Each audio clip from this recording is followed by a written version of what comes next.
Oh, everyone, welcome. So much welcome to the Sharpe Way with Larry Sharpe this awesome Monday evening. You are now about to listen to the most important 2 hours of your week. Yes, the Sharpe Way, 8 to 10 Eastern. If you want to join the program, you can. You can call 573-427-5463 because we do this live. In case I do something stupid, you can now punish me for the rest of my life, and you will probably want to call in for a very important reason. I have someone here in the studio, man who was open enough to have me on his show like 80,000 times, who actually listened to me during my campaign. And I have him here. I'm so happy. The man, the myth, the legend himself from upstate New York, Binghamton, originally from here, but now from there, with his own podcast, No Sound Bites Allowed, the one and only Michael Vass. Thank you for coming today. It's always a great pleasure to speak with you. I enjoy and love speaking with you. Appreciate that. I have a crazy, maybe a crazy thing to talk about real fast. You are a rarity in New York State. Yes. You are a Republican. And not just that, you are a Republican of color. Yeah. In New York State. Black and Puerto Rican. Oh, my God. I'm like checking off all kinds of boxes they can't stand. That's correct. Yes, that's not what's supposed to happen. No. So please tell me, how does that work? It's the realization, a couple of things. Mm-hmm. So let's go back. My entire family, except for my youngest sister, I'm the oldest in my family, a family of 6. So everyone in my family is a Democrat. Well, you're originally from the Bronx, right? I'm from the Bronx. Just like I am. Yeah. Heavy Democrat stronghold. Up by Boston Road, Gun Hill. Hello, everybody out there.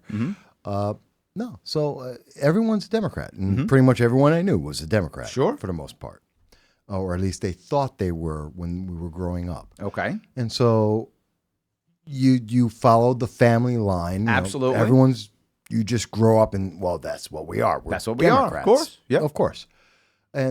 But then I went to the military and also college, and I started thinking about it. And it's like, Democrats really aren't offering me anything. They aren't doing anything. They don't line up with my view of the world and what I had experienced over the years. And it hit me back when I was a stockbroker back in my mid-20s that I suddenly realized after I came back from Russia and I saw socialism and what the democratic process was leading towards even back then, that's not what I'm about.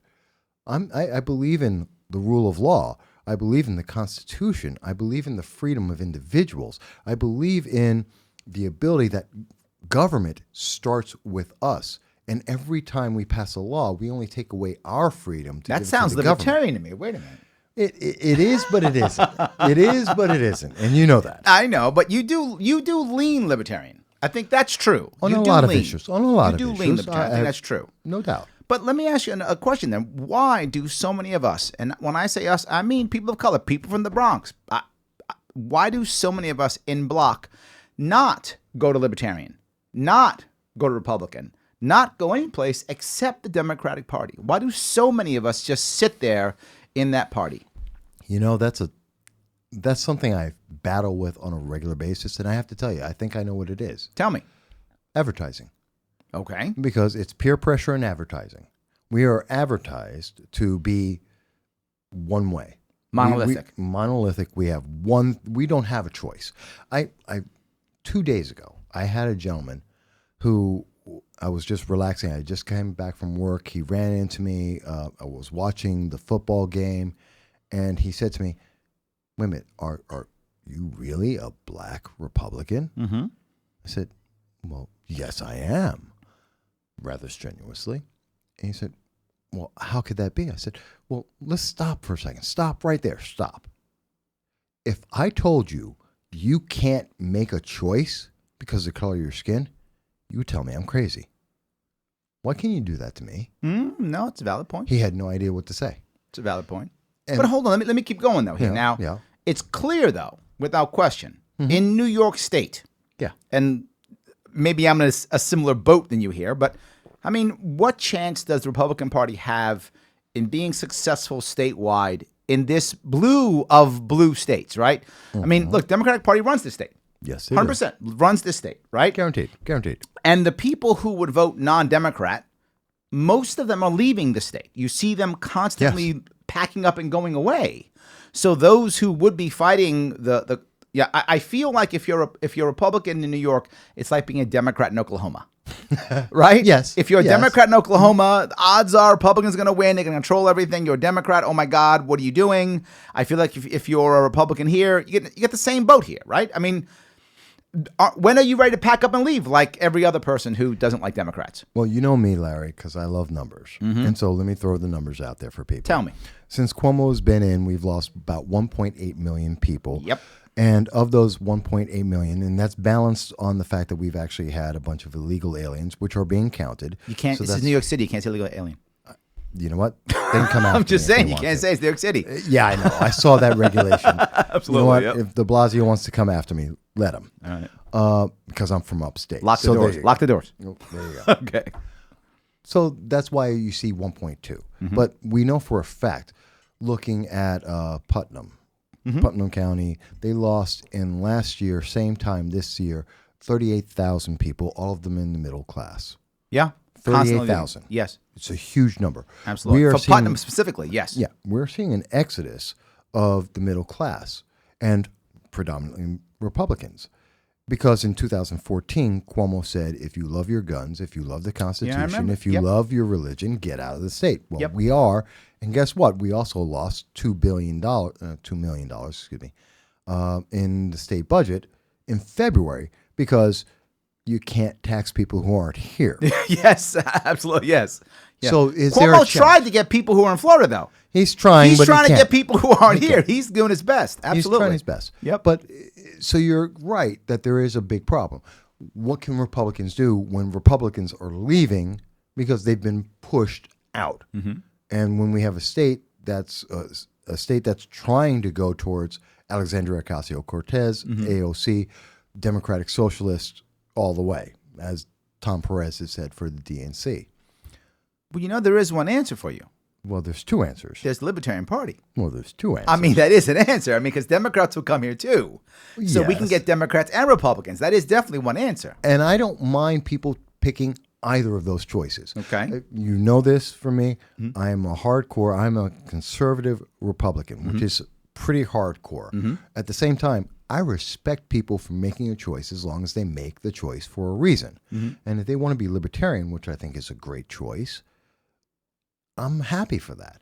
And we've had great conversations. We agree on many things. We disagree on many things. Sure. God knows people are going to find out a lot of the things we agree and disagree with tonight. But I think that the Republican Party is not dead in New York. The problem is... Sorry, because I'm my throat. Sorry. No, that doesn't mean that libertarians don't have a growth and that they don't have a place. I'm not discounting that because I think freedom, if we really accept what the Constitution does, what the First Amendment allows, if we really look at what's available to us, if we take power back, then you have the opportunity to have libertarians side by side with conservatives, with Republicans, with Democrats, and we can all coexist. Not progressives, not Democratic Socialists. Not progressives, okay. And not because I think that. It's because of what they think. Listen to Plot, listen to Antifa, listen to Black Lives Matter. They don't want anyone else to exist. Let's go to a quick call before we go. I do want to touch the Black Lives Matters. I do want to cover all that stuff. But we have a New Yorker up here, which is awesome. We have a New Yorker. Fantastic. We have Christian. He is upstate New York, I assume. He wants to talk about how we can, or should we even, split the state. So, Christian, how are you? Hey, Larry and Mike. How are you? Doing great. What's going on, my friend? Well. I just wanted to call in. I was wondering if you guys had seen, there's a particular state assemblyman, I don't remember his name offhand, but he had proposed splitting the state into 3 autonomous regions. Obviously, it's not going to happen because it's New York and nothing happens. But wondering if something along those lines, what your thoughts would be, or anything else that would give some hope to regional autonomy within the state. I have heard that a bazillion times. When I was running around, 3 states were supposed to be. New York City is one state. Montauk is another state, which is Long Island and like Westchester or something like that. That's Montauk. Yep. And then everything New Amsterdam. up there is New Amsterdam. Yes. Of all the names I've heard from upstate, the one I love the most, which drives New Yorkers crazy, is West Vermont. I just love that name. Oh, I haven't heard that one. I did hear that one. That one I love the most. It makes New Yorkers hate it, but I just thought it was funny when I heard it once. But no, we used to own Vermont. That's probably why. That's probably why. Yes, Yeah. absolutely. I think I understand the frustration completely. I do, because there is and I'm sure, Michael, you'll agree with me on this one, there's a big difference in culture from Massive. upstate and downstate. In fact, even through the cities, right? I mean, even Buffalo, which is a city, Rochester, Syracuse, who are much more urban and I guess in many ways similar to New York City, but even that's different, To right? an extent, Even to that's an extent, yeah, exactly. yeah. Even that's different. So I get why they want to do it, which is why when I was running, I talked a lot about the idea of home rule. The idea of allowing each county to have a whole lot more autonomy, and the idea of ending unfunded mandates. For those of you who don't know in New York State, I don't know if you have it in your state, but in our state, we have a thing called unfunded mandates. That means the state says, oh, you in your county, you must buy A, B, C, D, E, F, G, H, I. You must buy them, but we give you no money. So you are mandated to purchase these things and pay for them, and we won't give you money. So for many counties, 80 to 90% of their budget is already sucked up in whatever the state tells them to purchase and how to purchase it. And then they have to worry about the last 10%. So of course they're upset. They can't change the schools. They're fighting over $20,000 of a multi-million-dollar budget in certain small towns and such. My point was, end unfunded mandates, put a list of what the state believes you should do, and then allow the county to copy it if it chooses to copy it. Allow other counties to change and shift if they want to, and we will learn and fix and repair from that. And if your money stays in your county, it doesn't have to go to Albany first, then come back. By default, you save money, and then you can make your own decisions. And if you're making your own decisions, you don't really care what New York City does, because New York City's being New York City and you're being you. Well, one of the great things about when you say it like that, and that idea, is it kills corruption. Yes. Because when we're sending money over to Albany, and we've seen Governor Cuomo, and he has a very specific viewpoint, and he doesn't care about anyone else's viewpoint. Correct. Which we've already addressed a little bit. And now he's sending us back our money, and I've seen this in the Southern Tier. Look at any of the economic zones that he's put throughout the entire state. Absolutely, which yes. I can't stand. Absolutely. Oh, look, you've got an economic zone. Look, we're giving you money. This is our money anyway. You just took it out of the community. Yes. You're giving it back partially back to the community. And making us fight for it. And they did, and every single one of these things has failed. Yes. I have watched this, I have tracked this, and I have tracked in my community, which is in the Southern Tier of New York, the Broome County region.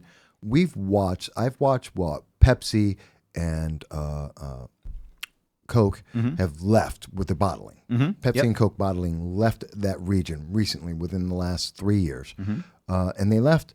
And then Cuomo was touting the fact that, well, we got 74 new jobs in.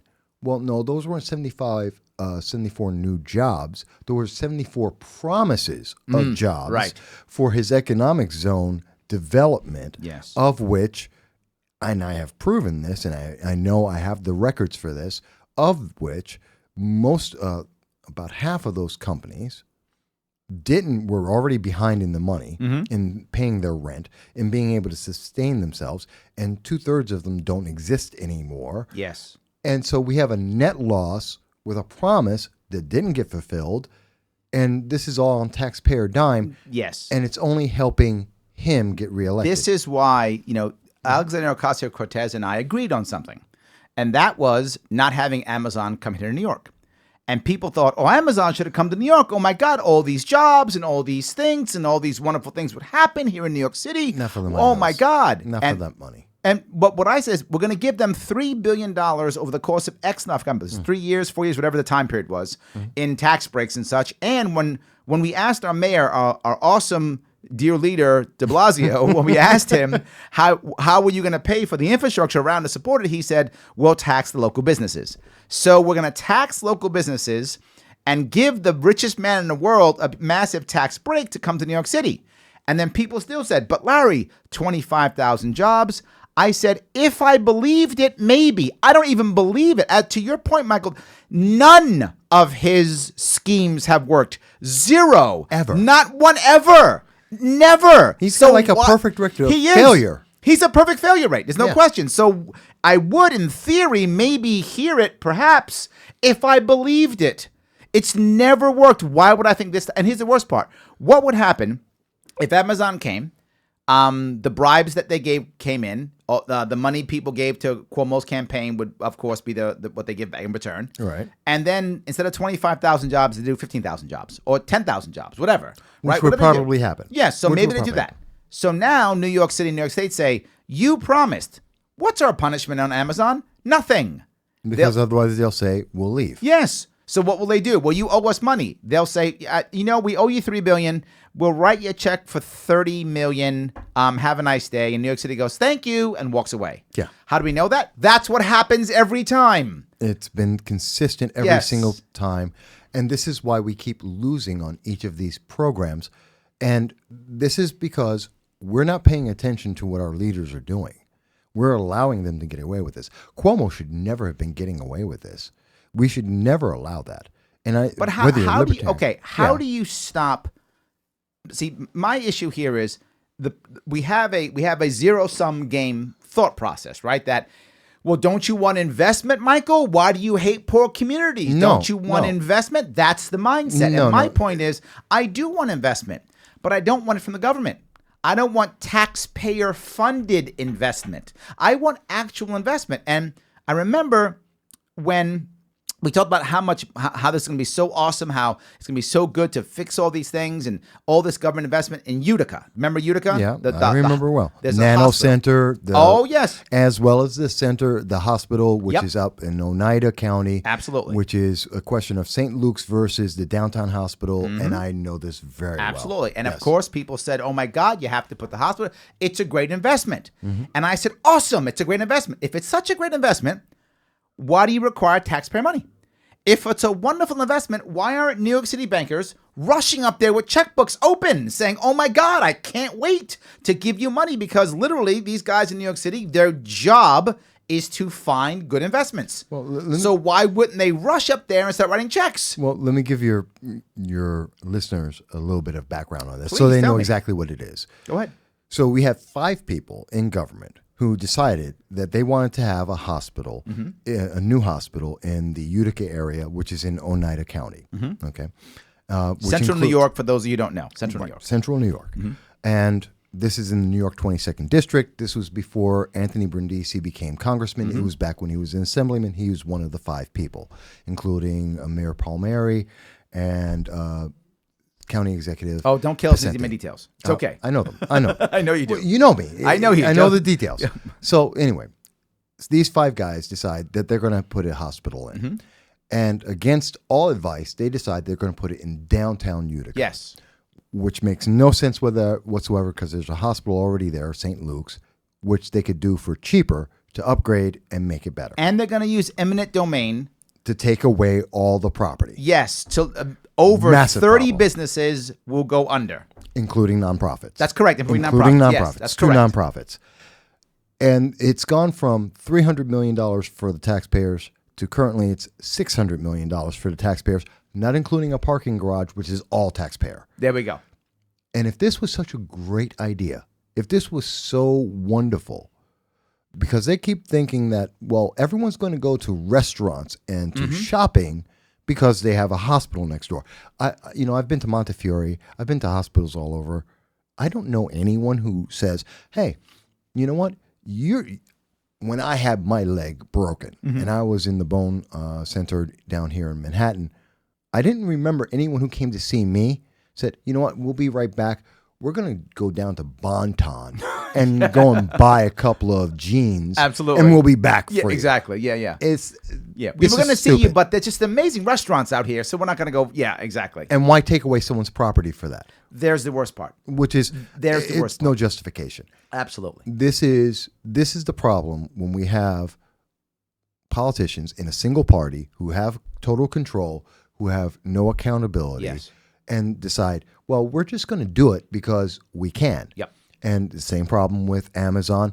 I mean, really, if we really want to improve this state, and we really need to, then if we're going to use taxpayer funds, How about we give it to the businesses that already exist? Absolutely. If I have Yes. to give taxpayer money to somebody, Yep. I want to give it to an existing business that's been there for the last 20 years and let them expand and grow. Absolutely. Why am I going to take a risk on a new business that has no idea if it's going to work or not, or something that some politician and his committee decided, oh, well, this sounds great for us 100%. in donations, Absolutely. doesn't necessarily make sense for the community, and we're going to run with that until it fails. Well, Why? let me touch on the part that he brought up also, and this is the idea of New York City versus upstate.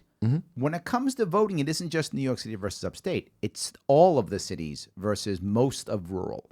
Right, most of the Yes. cities upstate Yes. are actually blue. Right, they're not the same culture as New York City. New York City is a separate monster. To different itself. degrees. To It different is. degrees, yeah. So anyway, let me go on the call if I could. I'm gonna go to Indiana. Is where we're Tommy, gonna go. yeah. We're gonna go to Indiana.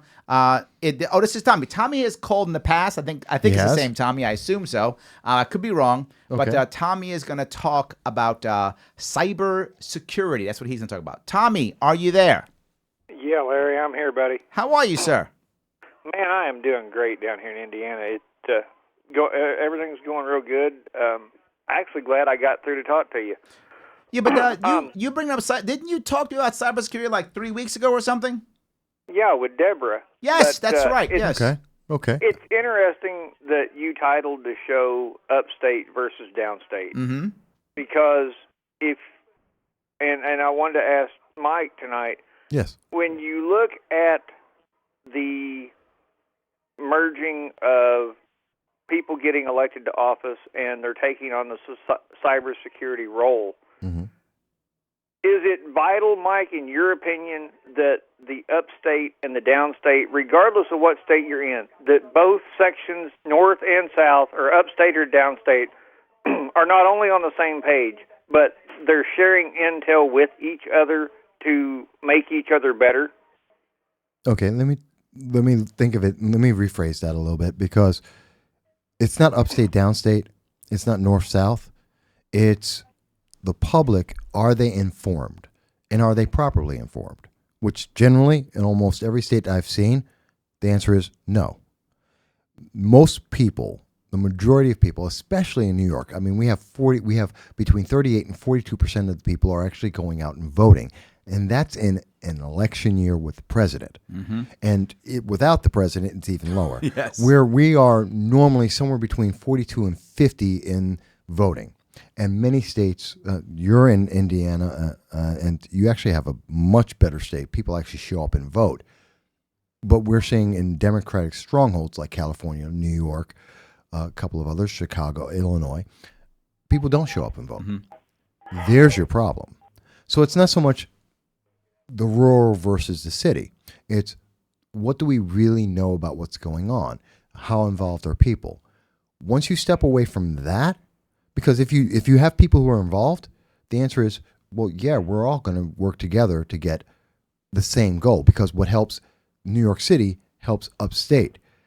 Like I said, let's reinvest in businesses that exist. Why am I giving money to Amazon? I could take that same money and we can give it to 30,000 businesses. Sure. And add 2 to 3 new employees in every single business. And guess what? Every community in New York State is going to benefit And from could that use it. far more Absolutely. than just having Amazon have that Yeah, money. So absolutely. if I have to do that, I want to give it to the 30,000 businesses rather than one. Yeah. So that's what I see as the difference there. Does that answer your question, Tommy?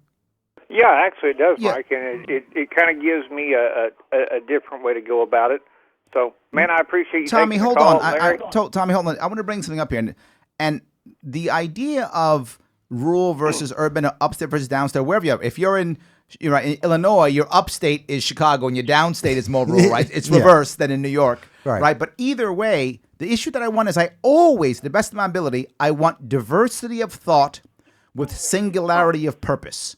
Whenever I can get that, I want that. If I can get diversity of thought with singularity of purpose, I have the best chance of actually gaining whatever goal I'm trying to achieve. So I do want everyone working together, but the question is, how do you do that? There are two important issues. One, do we actually have a goal, right? Is there a goal, or are we just going, we're afraid? And right now we're afraid. And when we say we're afraid, this is human nature. When people are afraid, they make bad decisions. One of those decisions is either they cry for a strong man or they cry for socialism, because those are the things that seem to make sense when they're afraid. I want us to not be afraid, Tom. And I'm glad you keep bringing up cybersecurity, because in my view, that's one of the most pressing issues that we have, more than, bombs falling. I don't want bombs falling, but when bombs fall, that's bad, but we can rebuild that. But when our entire grid collapses, that's devastating, and more people will die from our grid collapsing than from a bomb falling. I disagree with you. Please Larry. tell me. I got to tell you why I disagree. Tell me. Although I understand the concept, and Tommy may disagree with me on this. Tell me if you do. What I think is the biggest problem is we're falling into the Venezuela trap. Okay. Okay. And when I say that is Second Amendment. Mm-hmm. And I'm a massive Second Amendment advocate. As am I. And I know you are. Mm-hmm. Red flag laws, the SAFE Act of New York, all of these regulations. We have, I don't know, in the last 30 years, we have roughly 100 new regulations in New York State alone that are there to punish people who are law-abiding citizens. And we know for a fact, looking at the statistics, 99.9994% of all lawful gun owners, 160 million people in America owning 350 million guns, follow the law. Mm-hmm. But yet we're punishing them. And the reason why we see this, I believe, the Democratic Socialists, this movement towards socialism that Tom Perez, DNC chairman, has promoted, is that if you take away people's ability to defend themselves from the government can then turn around and do whatever it wants. And as in the case of Venezuela over the last 2 years, according to the New York Times, 5,276 people have been killed when they said, well, you can't do that. And the government said, well, sure we can, because you don't have a way to defend yourself. Cybersecurity is a big threat from outside the state. Yes. But I think the bigger threat is inside the state. And I think that takes its form in destroying the Second Amendment, as we hear people trying to do. And again, calling for, as you said, I want to be safe. I want to feel safe. I'm not sure we're disagreeing on this. Well, we don't always disagree. I'm not sure we're disagreeing on this. I assumed, and tell me if I was wrong, I assumed you meant cybersecurity from an outside threat. That was my assumption. Was my assumption incorrect, or was my assumption correct? Well, to be honest with you, you're both right. Because look at that. We're both right. Look at that. The more and more research I do, and the more and more I learn every day, and Larry, you said it before, learning is an everyday thing. Absolutely. If you're not learning, you're losing. Yep. Everything I am learning right now is the internal threats are just as big, if not bigger, than the outside threat. No doubt that's true. And the one internal threat that we have going today for cybersecurity, and it doesn't matter whether it's a city, whether it's a county, whether it's a state, is ransomware. And basically, Mike hit it right on the head. And I like the fact that he uses the Second Amendment, because if they take away our ability to defend ourselves, and they don't inform the public about, hey, this is how we can do this to prevent this, they are literally going to fall victim to ransomware, and they're going to have to pay money they don't have. They're going to go into further debt, and it's only going to cause chaos. I like it. That's good. Tommy, that was not bad. Thank you for that, my brother. I appreciate it. Thank you, Tommy. Not a problem. You guys have a great night. Thanks for taking the call. You too. Thank you. All right, good. That was great. I think that internally, I think both go to fear, though, right? The core is still fear. That is the core. Right? That is absolutely it. People are rushing for either the strongman dictator and or socialism. By the way, they both wind up equaling dictatorship either way. They go their different ways, but they get to the same spot because of fear. When you have people who aren't afraid, and how do you make someone not afraid? Generally speaking, you focus them. Right? You focus the person on a certain thing to move forward. Inform them. But that can make them more scared. I don't think so. If you're just going, look at all the evil stuff out there, that's informing them. No. And now they're even more scared, right? Okay. So you've got to make sure you're focusing them on the right thing. Go ahead. Let me qualify that.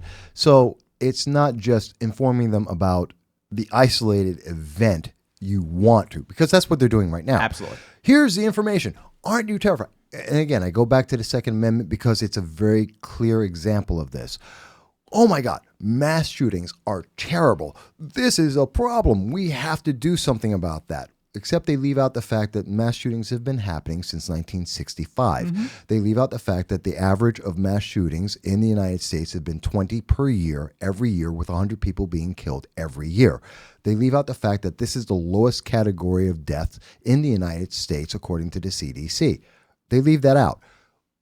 So you're getting a fact, but they're taking it out. And they take out things like, oh, we have to have red flag legislations, which I really, really hate. We got to talk about that. Absolutely. But yes, because it has lots of ramifications that destroy liberty, and you know that. Yes. But then they're telling people, okay, we have to have these mass shootings. We have to have red flag legislations. But they're leaving out the fact that, okay, look at Florida, which and what was their recommendation? We're going to put armed resource officers in the schools to protect the kids, in addition to some of the other things that they've done. And New York State's going, see, they went with red flags, so we have to have a red flag too. No, that's not what they did. Not at all. That's not what they did. Absolutely. So it's the quality of the information, and this falls back on voters. You have to say, be informed enough to go, well, wait a minute, that's not right. You're not giving me the full story. There's more information here. I mean, that's what I do with No Sound Bites Allowed. Yes. I'm going to drop a plug here. No Sound Bites Allowed. And that's one of the things I do is I look at the things that the major media is not talking about, or the what I like to call the and then what. Well, I know you gave me time to speak many times on your show, so thank you. Yes. Oh, of course. And I always will. Thank you. So let me grab the call if I can. Sure, absolutely. I'm going to go to Cleveland. We are all over this. I love National today. I love that. We're going to head over to Cleveland, and we're going to see if we can get Luke, and he wants to talk about how to get youth into libertarianism. That is an interesting one. So, Luke, how are you? I'm good. How are you? What's going on? Talk to me, my friend. So I'm from the Freedom Society. We're a student libertarian ideology-based organization. Okay. At John in Cleveland, Ohio. Okay. We just to get your opinion on what do both of you think? What do you see as a viable way to spread ideas about freedom and liberty government to young people who seemingly they're increasingly in favor of leftist, socialist ideologies? Yeah, it's funny. There's a couple ways I think that you deal with this. If you look at the average Republican or Democrat, young, most of them, what they actually want is something different. That's what they actually want, is something different. Think about 2016. Think about how many people who supported Bernie, and then when Bernie was out, they went to Trump. That shouldn't, in theory, be true. But that absolutely happened. And it happened because Bernie, when it came to the left, was the outsider, right? He was not the establishment Hillary was. Trump, when it came to the right, was also the outsider. He was not the establishment. So you found people who were Bernie bros who actually, when 2016 came, wound up after he lost the primary, went over to Trump, and they didn't really care what the actual policies were. They wanted something different. So the first thing to think of is we've got to be something different. That's number one. If we're not different, the youth aren't going to go there. But the second piece, I was talking to a young lady, this is probably 2 weeks ago, upstate New York. Probably she's 18, 19 is my guess how old she was. And she said, I don't know. She looked emo, right? She looked at that style, how she was dressed. And she said, I don't know. I think maybe I'm a communist. I said, okay. I said, let me ask you, why do you think that? Well, I just think people should get this and people should get that. And I said, if I hear you right, what you mean is you really want things to be fair, right? And she went, yeah, that's what I want. I want things to be fair.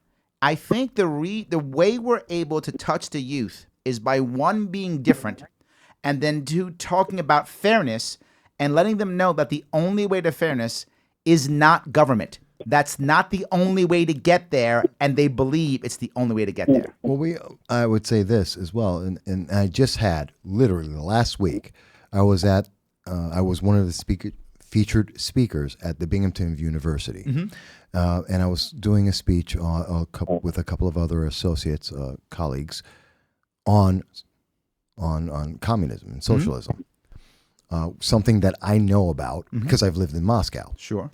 And one of the things that we need to do when we're addressing youth, people who are asking the question is, well, first, let me let you know what are some of the questions you might want to ask to find out if you have a credible source.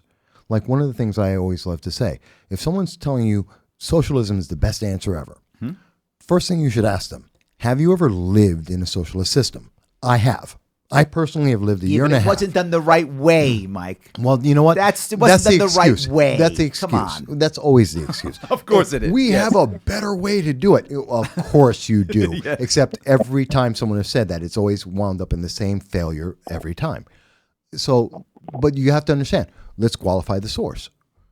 What you're saying, oh, socialism is great. Great. Have you lived in a socialist nation? No. Oh, okay. Have you ever, you visited for a week, a day, 3 days? You went there like Jay-Z or Michael Moore with a multi-million-dollar package to be able to be toured around? Let me qualify what we're getting. Yeah, but the answer they will always give you, though, every time is, yeah, but see, capitalism has failed. It's not working here. People are poor. People are unhappy. Show me a success of socialism. Show me a success of socialism. What they the will, successes they are. will say, you know this, Mike. They're going to tell you, yeah, but, we got to do something. This isn't working. Well, no. That's going to be their response. Because that's a stupid answer. And I will say Generally this. speaking, when you call people stupid, they don't agree with you. Well, they won't agree with me, but that's okay. They don't agree with me already. I'm a black Republican. Okay. So, but the answer is, we have to be honest with people. We have to be direct with them. And sometimes that means we have to be harsh with them. And that means that we have to tell them, no, doing something doesn't mean you've done the right thing. Doing something is a panic reaction. That's true. It's an for emotion. Sure. Yes. And we see a lot of emotion out there. Absolutely. You have to we must do something. Do, go. Well, wait a minute. Where am I going? Am I running into the fire or am I running out of the fire? But I think people would rather run into the fire than just stand there. Well, which is why my point to Luke was, I want to talk about the idea of fairness, but there's a third level to this. I don't need to win the argument. I don't need to win the debate. I don't even have to be right. Good leaders know you don't have to be right now. Yeah. You can be right later. And when I left that conversation with that girl, did I make her libertarian? I wish I did, but I didn't. But she literally said, words out of her mouth is, oh, no, I'm not a communist. That's a win. No, that is an absolute win. That's a win. I've made one step closer to the ideas of freedom, one step closer, and I'll take that. Hopefully over the course of time, she'll see us, she'll think about libertarians and go, you know what, maybe these guys aren't so bad.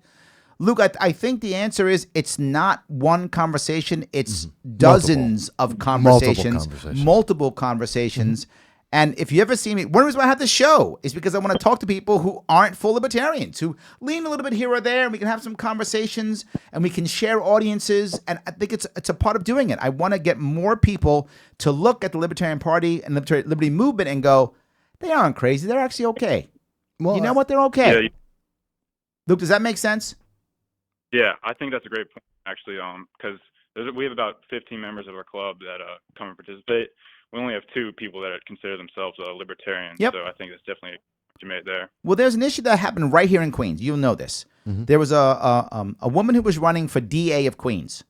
Her name was not anymore, Tiffany Caban. Okay. Yeah. Tiffany Caban is literally Democratic Socialist. Yeah. Right? And proud. Loves AOC, all about that. 100% about that. All the way. However, she was running for DA. And what she was going to control in when it came to criminal justice actually aligned pretty well with libertarian principles. Right? Everything else she talked about didn't. But that did. I reached out to her. And I was like, God, do you want me to help out? Do you want me to help support you? You're non-establishment. You're actually talking about getting rid of cash bail. You're talking about the things that I care about, criminal justice reform that libertarians care about. Yes, I was considering helping to support someone who was a member of the DSA because they could actually help us in that one issue. She wouldn't even respond to me. None of her team, nothing.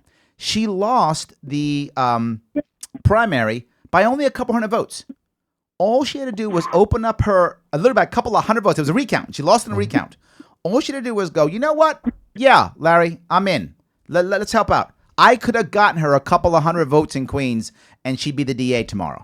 Look, something I want to also mention to you, because this is something that's going on at Binghamton University, at Broome County, SUNY Broome, a couple of the colleges in Southern Tier. Libertarians there, I speak with them on a regular basis. And it's not because I'm a Republican trying to change their mind. Yes, you are. The answer, no. Yes, you are. No. It's fine. I still love you, but I know you are. If they do, that's fantastic. Yes. But I'm not necessarily. The biggest thing I say to them is, let's have conversations. Let's have open forums. Yes. Let's open up a forum. They'll invite me and they'll invite someone else. I'm like, bring the left, bring plot progressive leaders of tomorrow. Bring Antifa. I don't care. Let's sit down and let's have the conversation. Let you guys listen and have the opportunity to ask us questions about what we believe, and then make your decision based on the information you're hearing.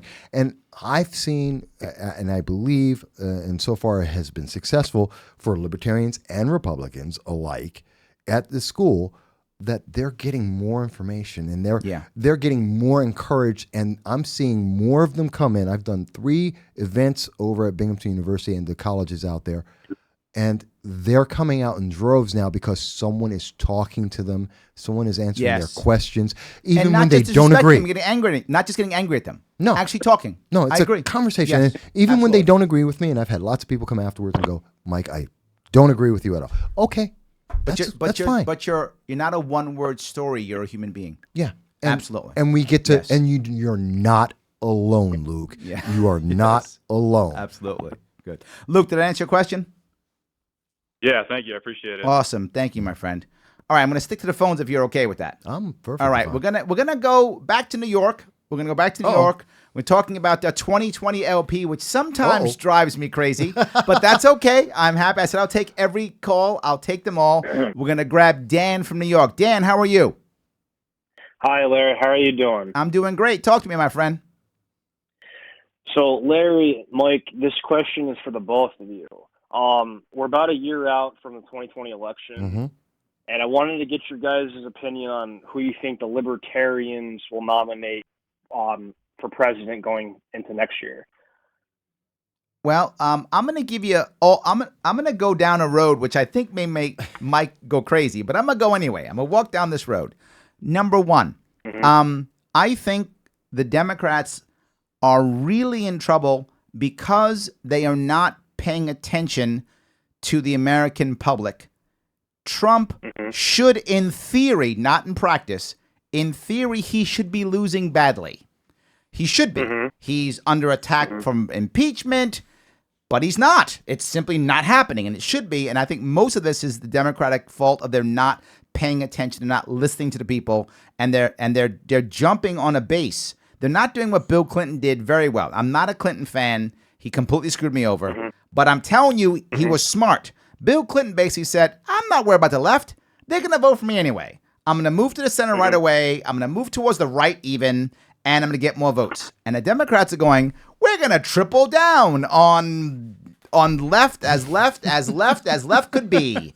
And they're doing that, and I think they're alienating a lot of people. And I know that because I live in New York City. I know lots of Democrats. And many of them say the same thing. They say things like, I don't know if I'm a Democrat anymore. I can't take these. These are Democrats who go, I can't take these liberals. Democrats say that, right? They're supposed to be liberals, and they're the ones saying these liberals. So I think that's a problem for them. The only person I think at the moment, I think there are 2 people who could beat Trump that have any chance of victory. And I think Biden can still beat Trump. I think he can. No. And I think Buttigieg can beat Trump. I think those are the only 2. And I tell you, Mike's already shaking his head. He's like, you're crazy. I knew it would drive him crazy. Okay. I think those are the only 2 guys who can beat Trump. I think if they elect anybody else of those who could possibly win, I think Trump can still win this thing. But let me be very clear on something. There is only one minor thing I put there. If Trump actually comes close to being removed in the Senate, then I'm sorry, second. Oh, just go out to the right. Okay. Yeah. Keep going. Yeah, I'm sorry. Because I'm going to come back to you on. Yes, I know I'm pretty crazy. It's going to go because you're way wrong. If Trump comes close to getting removed in the Senate, I don't think he'll get removed, but if he comes close to being removed in the Senate, then there may be a chance that some Republicans may think he's not Teflon Don anymore. So I think that might hurt Trump. So I'm thinking that's an issue on both the Democrats and Republicans. I know people that think I'm crazy when I say that, but that's what I believe. When it comes to libertarians, I think the person who's probably going to get the nomination, if you look at what's happened in our past, it's probably someone who isn't even running yet. That's what's happened in the past. My gut tells me, and only because I look at the delegate class of the LP, and for those of you who don't know, there's a class of people who show up as delegates, right? Those people who can afford to pack up and take a couple days off and hang out in Austin or wherever they're going to be and sit there and vote and do those types of things. And that class tends to want to do what is safe. That's what they tend to want to do. It's not a 100% rule, but they tend to. So my gut tells me there's going to be some Democrat or Republican who loses in the first couple of primaries and says, hey, Libertarian Party, that's a way to get on the ballot.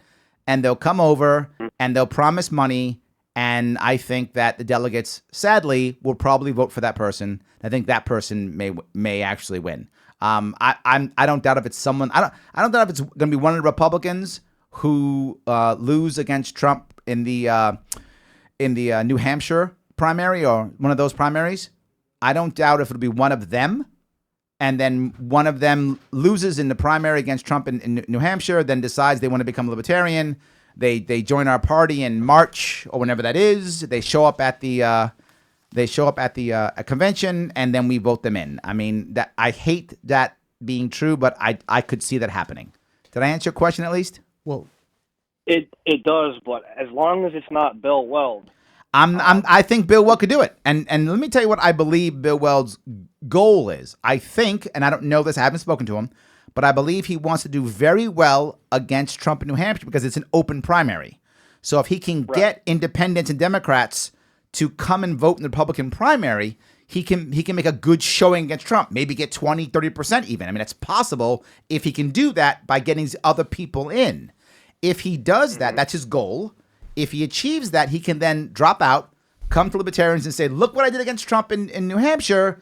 I can easily get 5% for you guys. And libertarians go, yay, and we bring him back. So I'm not, I hate to say it. I know some people are probably mad at me right now. I can imagine Facebook exploding right now. But that actually could happen. Well, let me jump into that. Please, go ahead. Yes. And I apologize, by the way. I've been traveling all day, 5 hours on buses. I dragged him from upstate New York. Thank you for coming. No, I love it. Yes. But I apologize to you and to the listeners. Had to jump out for a second. So, no, I don't think Buttigieg cannot win, nor can Biden. They have no chance. No chance. What are you talking about? They have no chance. They have no chance. Biden's literally winning in the polls right now. No, he's not. And he's no, he's not. Flubbing like there's no tomorrow, and he's still winning in polls. Right, and so did Clinton. So let's throw that out the window because it's not realistic. Who are they asking, and how are they asking the question? Always an issue. Okay, agreed. And that's the polling. Always an issue. We know that, and they're trying to create an image that there's a problem, and they're looking at impeachment. Oh, why are they still looking at impeachment? Because they've been looking at impeachment for 3.5 years now before he even got elected. It was April. Article was in Politico, April of 2016, before the election even happened. They were talking about can Trump be impeached. They've been on this road for forever. They have no cause. But the reality is the public likes Trump. He's real. And libertarians are real. You're real. You did very well in New York. You could do well nationally. People have talked about that because there is a certain reality there. What we've seen is a disconnect between politicians who actually deal with real people talking about real issues. Absolutely. The Democratic Party isn't talking about that. Well, no, Yang is. He just can't win. But Yang is. No, he is. And he's talking about, let me buy you really cheap. No, he's the talking worst about real problems people are scared of. He's the worst mathematician I've ever heard of in my life, and he's talking about racism, and he's able to do it because I'm an Asian, so I know math. You know what? I say that. Guess what? They're going to lose their minds. It's true. But he I'm says black. it. I know math. Does that work? I'm not sure. Exactly. There you go. Yes. The ultimate test of whether it's racist or not. So let's throw him out because he has no idea what he's talking about. He can't do math. Let's really look at this. They're not offering anything except gender identity Lots politics. of free stuff. No, they're offering so much free stuff. That's a trap. That's a trap. Yeah, but people like free stuff. People Come like, on. you know what? People love free stuff. Yeah. You're going to sit here and tell me people don't love free stuff? Of course they do. They like candy and they get diabetes. Yes. You know what? In droves. Doesn't mean that you're getting something for nothing. You're getting something and there's a consequence to it. What Trump is offering isn't that trap. He's saying, okay, you're not going to like what I have to say. I'm going to say it anyway. And when I don't see Bill Weld coming out and saying, hey, I've got something that's even better. I'm going to give you even more truth, and you're going to like it even more. No, I don't but see that. What Bill Weld does, or whomever, I'm using Bill Weld because we're using him. He's right. popular. Whomever that person might be in the Republican, he's just going to be the I'm not Trump, and so the part of the party that doesn't like Trump, give me that percentage, whatever that percentage is. Yeah, but they're out there already, and they're getting nothing.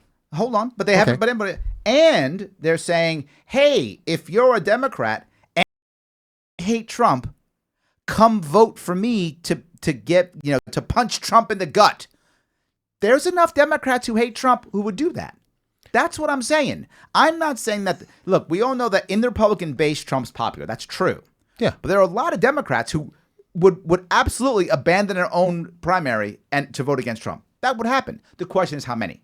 Well, are you going to keep these people? Are they really? And I don't know that they're open-minded enough to stay with it. I'm not against, again, I'll say this, and I've said this a little bit before, but I'll say it again. I'm not against libertarians growing. I think it's good for Republicans. I think it's good for America. I think a third party works because it makes everyone honest. It makes people work harder to do the best job. I have no problem with that. So I want libertarians to do that. How many hours have I spent with you promoting you and making sure you have a voice out there? Absolutely. Because I think it's better for everyone at the end of the day. So then make a call. You think Trump's obviously going to be the nominee, you believe, obviously for Republicans, Hands down. How about for Democrats? Democrats right now? Well, I'm sticking by my prediction that I made in October of 2018. Which was? It's going to be Elizabeth Warren and Kamala Harris because they're going to go with all women, with a woman of color, to go against President Trump because he's a misogynist and evil. That's their selling point. He's an evil misogynist. If that's true, Trump's definitely going to win. There's no way that Warren could beat Trump. Exactly. No way. Kamala Harris either. Yes. There's no way they could beat Trump. But that's all they're going for. Yeah. Pete Buttigieg has nothing to go from. What is he? He's a mayor who's gay. That's his only thing. No, he's a veteran, which is nice. He's an executive, even though it's small. That's not what they're putting out there. He is the opposite, but they'll change. I'm telling you, if Buttigieg wins this thing, he's not going to win. I think you're right. I don't think he's going to win. But I'm saying he's at 3%. If Buttigieg, no, he's not. No, he's now he's in double digits. 3.6%. He's in double digits now in his own primary. Yeah, he is. Buttigieg is now in double digits. Real Clear Politics, national polling average, 3.6%. Screw Iowa. It doesn't matter. Iowa's the first one. Screw you can't screw it. Come on. No. What we're looking at is the national. If he wins Iowa, he won't win. He's got a shot. He's not going to win Iowa. Yeah, that's what you're saying. I don't know. All I'm saying is Buttigieg, they will spin him. He's got a shot. You know why? Because Buttigieg can act like the outsider that Trump is. He can act that way. The rest of them all, they're all establishment. Yang can act that way, Gabbard can act that way, and Buttigieg can act that way. Look, the rest can't. Let's be honest. Okay, they started with 20 people who really were not in there. This field has always been 6 Democrats, and that's all it's ever been. And it's whittled down already from that. What they've been doing is looking at target groups because they believe in micro-categorization. Yes. That you're black? Well, we have a black candidate for you. You're gay? We have a gay candidate for you. Yep. You're a woman? We have a couple of women candidates for you, 100%. whether you're gay, straight, or person of color. This is what they're looking for to raise the money so that they can come after Trump. I completely agree. Okay. And it's not necessarily a bad plan. I'm not saying it's a bad plan, but this is their plan. Without that plan, Trump wins for sure. With that plan, if it works, they can beat Trump if it works. But they don't have anyone who's got anything besides just being that category. And that's the problem. They're looking at people as categories. You and I, and we've had this conversation, they're looking at you and me. We don't count as individuals. No. We're black, straight men. That's period. correct. Stop. And we're old. That's correct. Yep. Done. Yep. We have to vote for Biden. So we have to. We have no choice. Have to. That's how it works. Yes. And they can't see anything beyond that. So when they see, it's going to be 2 women against Trump because he's a misogynist, according to them, and that women, of course, are better than men, and a woman of color on the ticket is better than just a man, Pete Buttigieg can't get in there. And Joe Biden, Mr. Gaff Machine, who is like the worst thing ever. Come on, Trump is a gaff machine too. Come on now. They're both gaff machines. In different ways. They're both gaff machines. Come on. In different ways. Yes. And I want to take Twitter away from Trump. You're not the only Republican from who's told day me that. one. Yes. I don't know. Did we go out of the way, Dan? Did I answer your question, Lisa, or no? I mean, in a sense, yes, but there's a lot of talk also that Hillary might get back in the 2020. No, Not that's gonna not going to happen. happen. Nope, Nope. not going to happen. Nope. Nope. Nope. Not going to happen. Nope. Why not? She's done. She's finished. No, she's finished. No, she's writing books now. She's toast. She's writing books. She's finished. She's not. She's going to still try to have power. Don't get me wrong. I think she's still going to try to have influence. I think that's true. That's why she did that. She did a brilliant attack on Tulsi Gabbard, which wasn't an attack on Tulsi Gabbard. It was actually an attack on us. Because she talked about, that they're setting up for a third-party spoiler. That was an attack on the Libertarian Party. It was brilliantly done by Hillary Clinton. I hate it, but I can still recognize it was a brilliant attack, even though I can't stand it. It wasn't actually focused on Tulsi because she didn't care about Tulsi. It was focused on any third party because Democrats are, look, if you're a Republican, you think Democrats are dumb. If you're a Democrat, you think Republicans are dumb. Neither is dumb. The reality is Democrats are trying their best to make sure everything lines up so they can beat Trump, and a third party gets in their way, so they got to try to get rid of them also. That's what they're trying to achieve. And I get it. If I was Democrat, I'd be thinking the same way, right? I get what they're trying to do. You have to, according to the politics. You'd have to. I get that completely. So, but I guess to answer your original question, I'm not necessarily happy about someone jumping into the Libertarian Party in the last minute. I just, to be full with you, that's what's happened in the past. I think it may happen again. They need to be out there now. They got to be out there 2 weeks after November elections. The problem is, I think most people I think most people believe the Libertarian Party is going to get hammered in 2020. Yes. And because of that, many of them aren't running seriously. They just want to try to get 5% or something like that, which is the wrong way to run. Yeah. And you got to run with the intent to win. Correct. I'm sorry. Go ahead. Mike, Larry, is it because that the Libertarian Party, are we not ambitious enough to succeed, or is it just the bare minimum that we... No, I think we are. The problem is to be forward with you, and this is a thing that Democrats and Republicans don't have the same issues we have. We have several issues that slow us down. Number one, we have a severe lack of talent. We simply don't have enough heavy hitters out there who could take on this task and make it happen. Right? Could someone like me do it? Not after a gubernatorial run, I can't. But there shouldn't just be me. There should be 5, 6, 10 of me. So that when I do the gubernatorial run and I get burned out, here comes Jane Doe and she does her presidential run. And then here comes Phil Smith and he does his next congressional run. But we don't have that deep bench of people who can do that. We also don't have the donor base that also. This takes tons of money. You know, there was someone I know who talked about, how could someone in a third party actually win 270 votes? And someone came up with this idea that it's possible, but they'd have to raise over $2 billion and run 2 years out. That's the only way they could do it. Yeah. And that isn't a guarantee. It's maybe. No, but that makes sense. Yes, according to the math, yes, correct. That works. And no third party, not all the third parties combined have a $2 billion donor base. We don't have it. So I think we look at that and it does. We also don't have the infrastructure, right? No, it's another issue. Infrastructure to get out there and make and to knock on doors in Iowa and every place. I mean, we don't have the infrastructure. That have to go out. Mailers that have to go out. So news releases. It is an ambition. I mean, I tried to become governor of New York. That's ambitious, right? Yes. Right. So we have ambition. I think we're lacking infrastructure, donors, and talent. And I think if we can draw more of that in the next couple of years, we've got a shot at making this happen. Did that make sense? It does. It's one of the reasons why you will see me support candidates who aren't very libertarian in certain ways. Because I'm trying to make it an open party to have more talent come in so that people who are more libertarian can see how to run, can learn how to run, can actually begin to build that infrastructure, who can jump on someone's campaign and learn.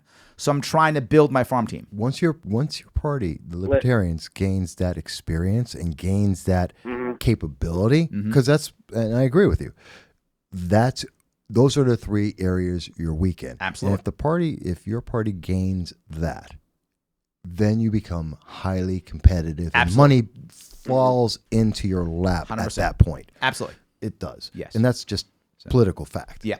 Which is why they don't want you to get that. Correct. Yes, absolutely. So did that now answer your question? Yeah, I guess. I Awesome. guess I'm still looking for I would like an A lot of awesome people answer come too. I would too. I don't know if we're going to get it, but It's too early yet. I hope so. We'll see. Thanks Yeah. for the call, my friend. I appreciate it. All right, take care, Larry. Awesome. All right, I want to move to talk about the national debt. A little bit off, but this one at least we can beat Trump up on too. So that'll make you angry because we can beat up Trump on this one. So we'll go towards the national debt. We have Pete. Pete, how are you? Good. How you doing? What's going on, my friend? Not much. I calling to actually talk to ask Mike a question about Sure. why the Republican Party Knew we beat you up on this as one. far as the Senate and Congress are only really conservative when there's a Democrat in office. Mm-hmm. And we saw Trump in office, and the debt just continues to climb. And other than a few congressmen and senators like Amash and Paul, Massey. most of them don't even seem to care about the national debt anymore. Yep.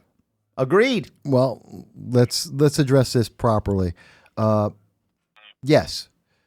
Is it any party when they're in power? Do they care less about the debt than when the other guys are? Absolutely true. Do Republicans still care about the debt while they're in power or out of power? Yes, they do. No, stop. Come on. Wait. No, I know you want to pick on this, but I let's do. actually really think about this. I do. Because what we're seeing is the growth, and mind you, too much spending by Congress altogether. I'm not going to deny that. Yep. Congress spends too much money. Congress spends less money under Republicans than it does under Democrats. We slow down the debt under Republicans than under Democrats. I'm not sure that's true. That is actually true. And if you actually look at the numbers over President Obama actually doubled the national debt. He added $10 trillion to the national debt. Under President Trump, we've had a much slower growth of the debt. And the biggest thing that's been increasing the debt at this moment at $23 trillion, where when Obama came out, we were at 21.6. We're at 23.2, I believe, at this moment. And I may be slightly off on that. I apologize if I am. Why is that growth slowed down? It's because while we're still spending, we're spending at a slower rate. The biggest thing that's actually affecting the debt right now was the increase of the interest rates. And actually, that's something that a lot of people don't pay attention to. Wait a minute, Yes. you're saying the Federal Reserve had something to do with the debt? I'm telling you that the Federal Reserve, under Republicans, increases tax rates, the exchange rate, more under Republicans, and it increases more under Republicans than it does under Democrats. Democrats benefit from lower interest rates, which slows down the accumulation of the debt. So are Republicans actually being better with the economy than Democrats are? Yes. Is it good? No. Yeah, Could it be way better? Absolutely. look, And I want a smaller government. I know you jumped around on that one because you want to protect your boys. I got it. But I got to tell you, he's 100% right. Democrats, Republicans both explode the debt. I didn't say they didn't. I Okay, said good. who's Right, doing yes. it faster than the other.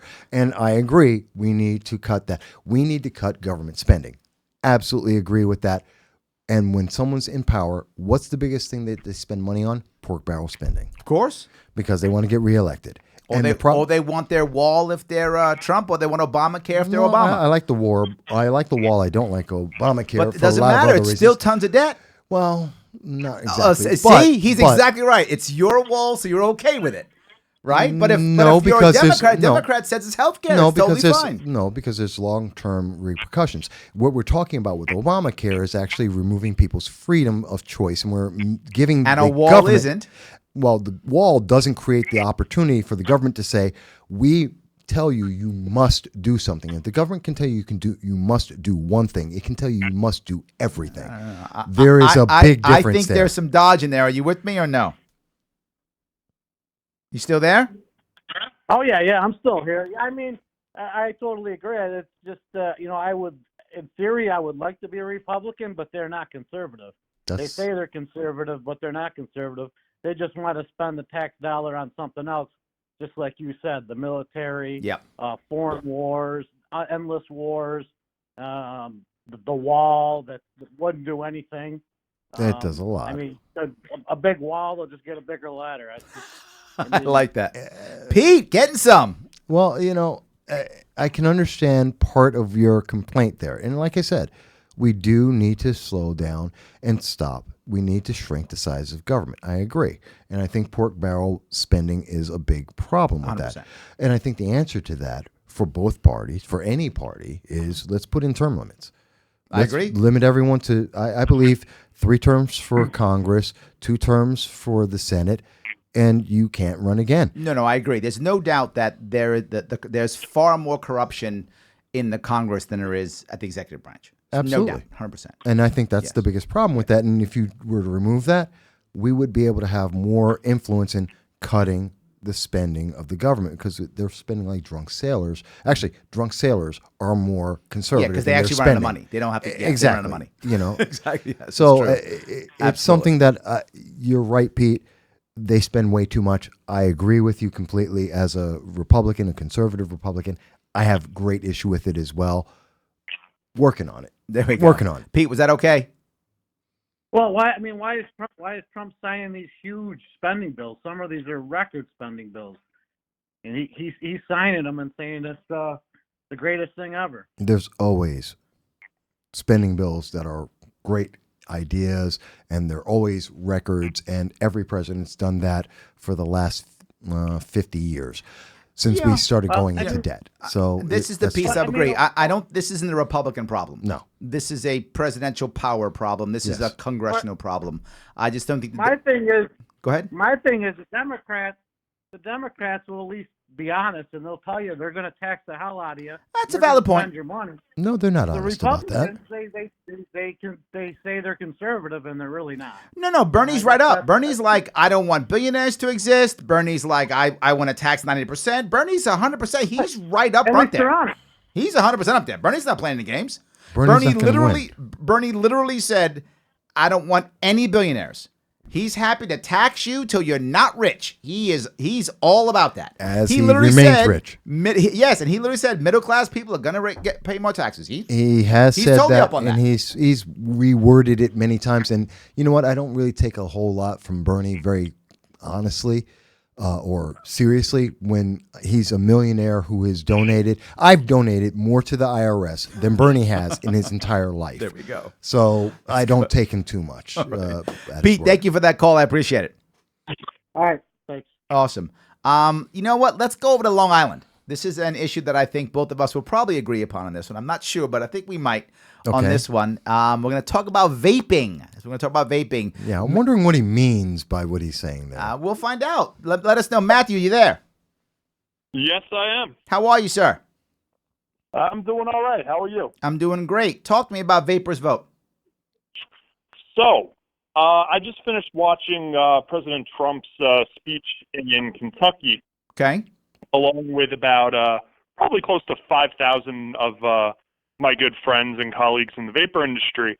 And we completely flooded and owned the comment section of the live feed with points like, we vape, we vote. Mm-hmm. So one thing that I'm noticing a lot of politicians are not paying attention to is the fact that there are 13 million vapors estimated, I've seen reports of higher, in the United States of America, and many of them are single-issue voters. It's a very valid point. And I have yet to see a politician, besides yourself really, who have actually taken that into consideration.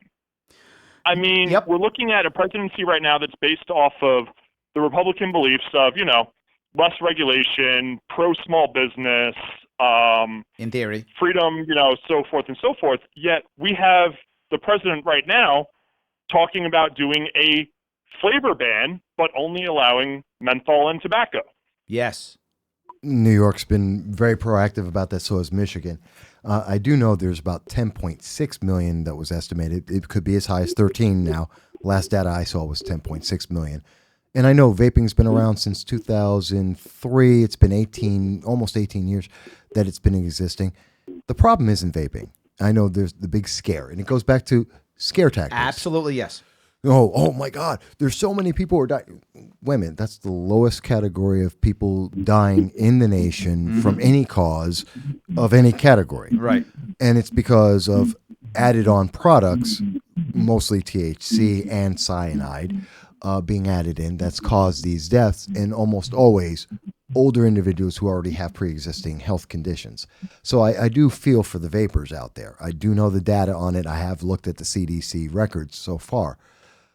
What I'm concerned about is the issue isn't so much vaping. Okay. Tell me what the issue is. Freedom. Choice. Information. That's what I've been saying. It goes back to the same things we've been talking about. I don't even vape. Yeah, I want them to, you know what? Vape if you want to vape. I don't care. Absolutely, yes. I absolutely don't care. But how in the world, and this is get rid of the fear. But this goes back to the same thing, right? I find exactly what Matthew's talking about. The idea that in theory, the Democrat Party is supposed to be about the little guy. They're supposed to be. That's what they say. And they're clearly not. But they're supposed to be. That's the rhetoric they give us. Yes. And they're not. But the Republicans give rhetoric too about freedom. And about choice, and about small business. With limits. A whole lot of limits. I mean, if you, and this is if I don't believe that vaping is anywhere near as dangerous as they say it is, but let's say I'm wrong.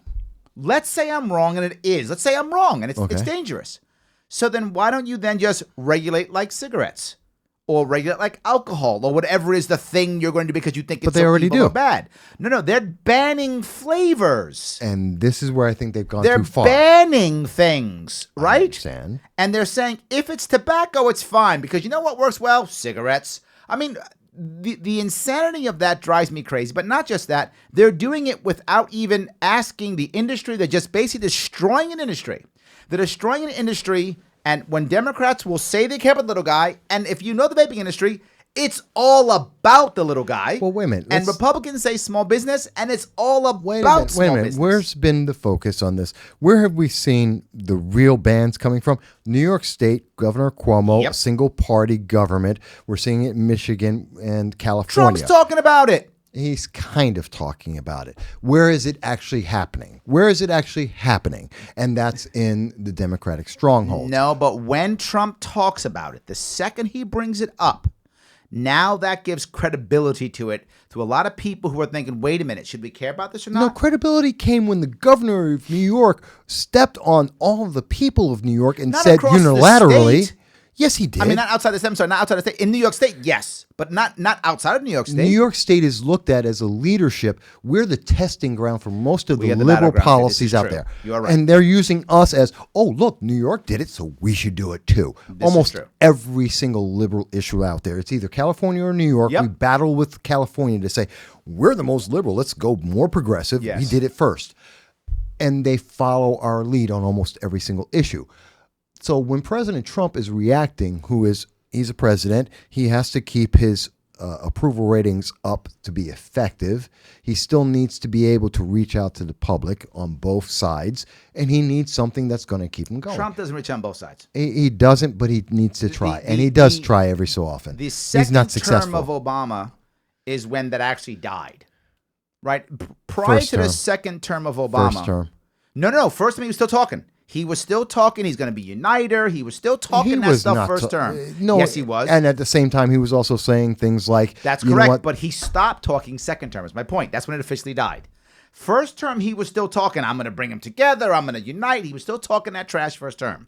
Okay, second term, he dropped totally. the second half of his story. That's correct. Yes. Just dropped it second term. And then Trump never even picked it up. Obama ended it, and Trump didn't even bother picking it up. I'll give you that. Yep. They left. Yeah, right? That's true. Prior to the second term of Obama, every president at least talked about across the aisle. Whether they did or not, they all talked about it. All of them did. Sure. Bush, Obama, I'm sorry, Bush, Clinton, Reagan, they all talked about it. Keep going back, yeah. They all did. Yeah. Second term Obama, he's like, nope, I'm Democrat. How would you Republicans? And then Trump was like, how would you Democrats? I'm Republican. He just kept it. Yeah, and that's the new trend going forward. 100%. I agree with you. We have a big issue, and it comes back to, you know what this really comes back to, quite honestly? It's not about Trump. It's not about Governor Cuomo. It's not about California, Michigan. It's not. It comes back to none of them have the power. We have the power. 10th Amendment. The only time they have power is when we give it to them and when we don't vote, which is, again, my big issue, especially tomorrow being election day. Yes, it and is. New York State's going to come and we're going to be about 40%. If we're lucky. We're going to be about 49th, 48th in the nation in voting. And people are going to say, well, gee, we can't do anything. You didn't vote. Mm-hmm. This is the bigger problem because they can say anything they want. If we don't give them the power by not voting, then it doesn't matter. So let me ask you then. Let me ask you. Me. Okay. You. This is you, not Trump. Well, we had someone on the call. Yeah, So. let's make sure. Okay. Do you think we should be, you said with limits, do you think we should be banning vaping, banning flavors? Do you think it's the right answer? No, I think they were way ahead of the curve on that. It was unnecessary. It wasn't big enough of an issue to justify that kind of wholesale destruction of freedom and liberty. I completely agree. And a question I always ask is very simply, please, can you tell me which stores in New York State sold those products that killed those kids? None of them. None. Exactly. It was added on. We are literally punishing the people who did the right thing and rewarding the black market, which were the killers. Yes. The black market is what killed those kids. Yep. We are now rewarding the black market and punishing store owners who did the right thing. And they weren't kids. There's the other part of the Oh, thing. yes, right. Some weren't kids. They Some weren't yes, kids. yeah. There was 2 kids. Yeah, some were, not all. And almost everyone else was 30 or older. Right. And most of them were 50 or older, according to the CDC. So, again, the media is molding an image that we're all accepting because most people haven't followed it. And I, quite honestly, until I started following it, I didn't even know that. It's not accurate. It's not a crisis. It's not an epidemic. It's all third-party add-ons, which include cyanide, which include THC, and there's your real problem. The Black ban market's the is not a problem. Yeah. The ban is not an answer. It's the worst answer possible. Matthew, did we answer your question at least? I think we lost Matthew. Might have lost him. That's okay. I hope he understood that. Without question, he's correct. There are a lot of voters, and if Trump screws up, he's going to lose that chunk of voters, whatever that is. And that chunk might be enough because a lot of the people who I've met in the actual vaping industry, they join the industry or enter the industry because of a passion of fixing themselves in some way. And many of them, Matthew's right, many of them are single issue voters, right? They care that in their view, vaping saved their life. But they have to go out. And I say this for any single issue or multiple issues. You have to go out and vote. Yep. If you're not voting, then it doesn't matter. Yeah, I have an old saying. They're voting. I have an old saying.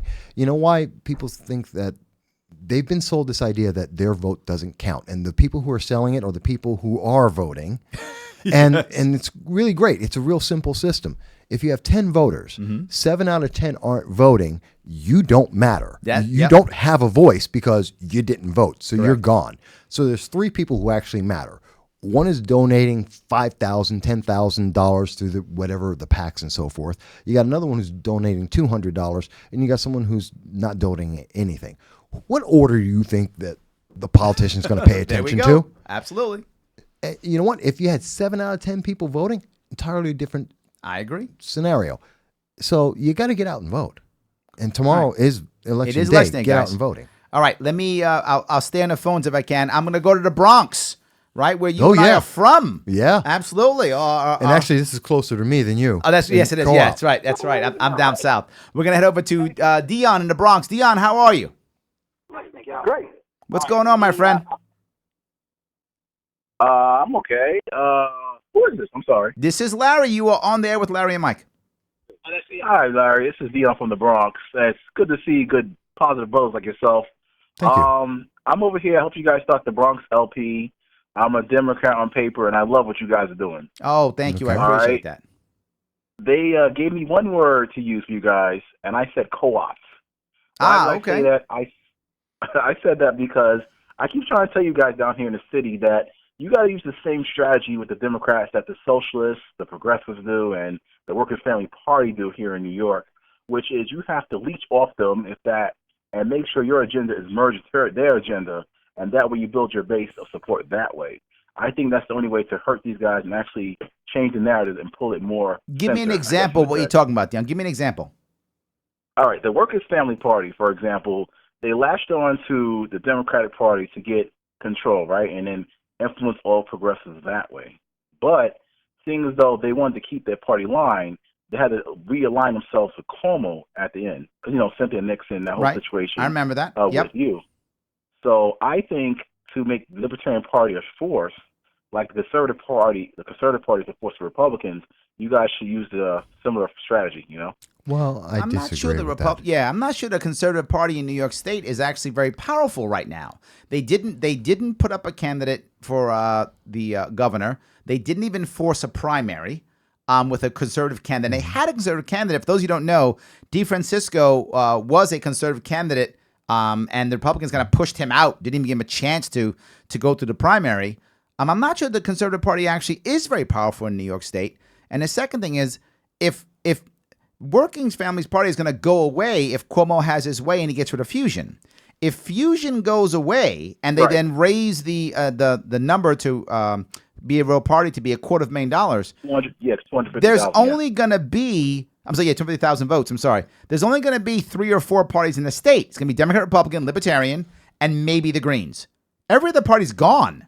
There's no way that Working Families is going to actually run a gubernatorial candidate, raise money for that person, and get them to get 250,000 votes. Well, let me mention for a moment that the Conservative Party is actually in a big transition. Yes. As you know, Mike Long, who was a long-term head of the Conservative Party, who I've met, nice guy, he stepped out. They're under a transition into a new leadership. So it's because of me. You're welcome.